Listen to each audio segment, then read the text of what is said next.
You're welcome to government class. With you today is Ms. Wokoma Tamno. I'll be taking you on the theme political concepts and principles, and the topic government as an act or process of governing. In different organizations, in different setups, and even in your schools, there are people who are set up as heads to lead, to protect, and also to oversee the affairs of the persons involved in such organizations. Even in the family, we have the head. For instance, we have the father, as we all know, as the head in the family. We have persons in schools, we have persons like our principal, headmasters, headmistresses, proprietors, and the likes of them. And in different organizations in our schools or clubs, we have clubs like maybe dramatic clubs, press club, rotary clubs, and their likes. We have persons like the presidents or the directors of such clubs, like we can see here. So it is too with government. In government, certain persons are being positioned to lead, to control, and oversee the affairs of the people. And so that brings us to government as a process or act of governing, which is just a body vested with power and authority to maintain peace and security in the state. And in order for government to maintain peace and security in the state, the government carries out this. They make laws, they enforce these laws that they make too. And we all know the body saddled with this responsibility is the legislature, where we have the National Assembly in Nigeria, which has two houses, the Senate as the upper house and the House of Representatives as the lower house. We also have the body which interprets the laws, the judiciary. They interpret laws as well as they punish lawbreakers. And lastly, we have the executive, which implements the laws and enforce these laws, because governments make policies or form policies and also implement these policies. And we know that in the process or in the act of policy making, decision making is also involved. Let's take a look at this. Policy formulation and implementation involves decision making. It's a system that involves decision making and afterwards the implementation of this decision. In making decisions, different things actually trigger these decisions. Or it might be security issues or even financial issues of a state, for instance, can make a governor or even a government to carry out some decisions concerning that state. Let's look at the definition on the board. Policy of formulation and implementation is a process of decision making and implementation of the made decisions by the government. When these policies are made, we know that policies made are not effective until they are implemented. Those laws are implemented. And this has a process or goes through a process, which we'll be looking at right after now.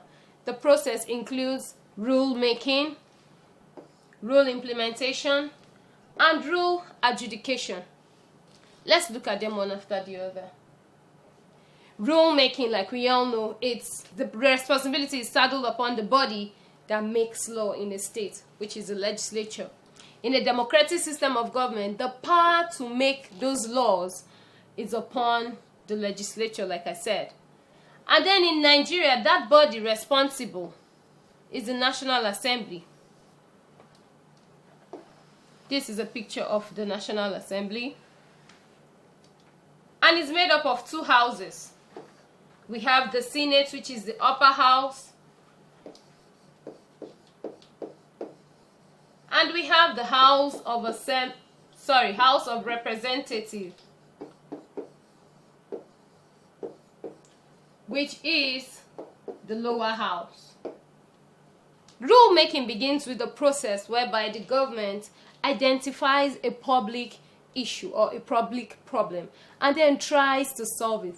And in solving it, it always involves the actions or the office of the lawmakers, whereby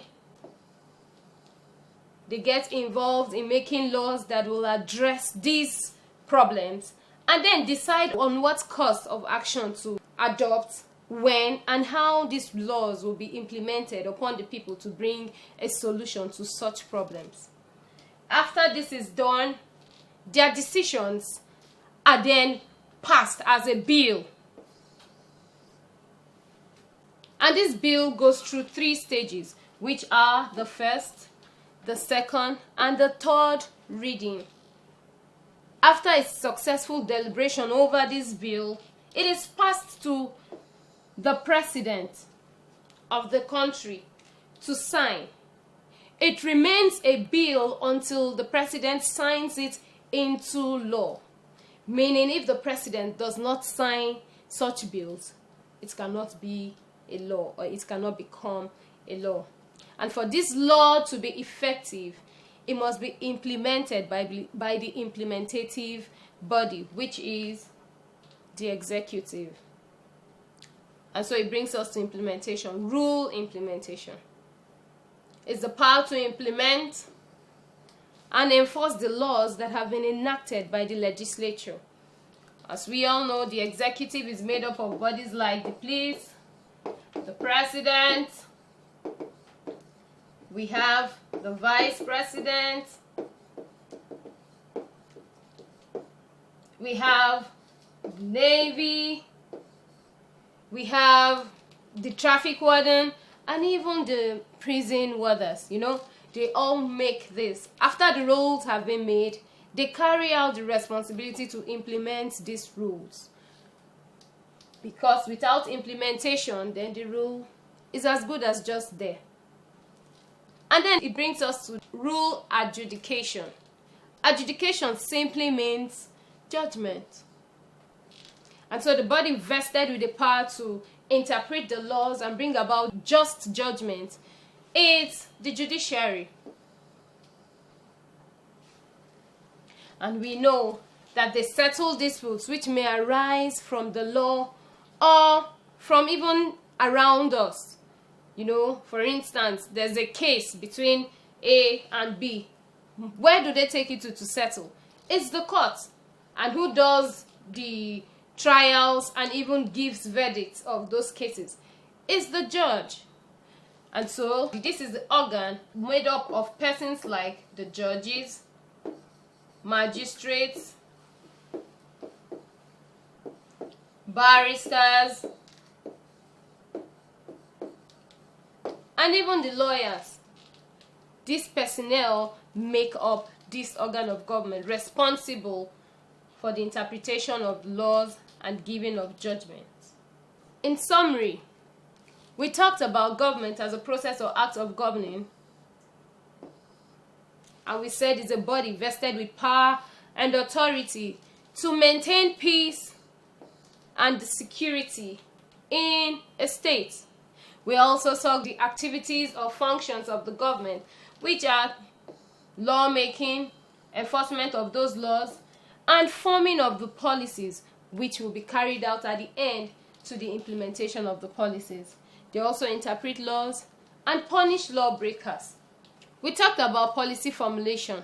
We saw it as a process of decision making and implementation of the made policies, meaning they make the laws and the laws must be carried out, must be enforced and obeyed by the citizens. And lastly, we talked about the processes that involve the policy formulation and implementation process, which are rule making, rule implementation, and rule adjudication. And this brings us to the end of the class. Thank you.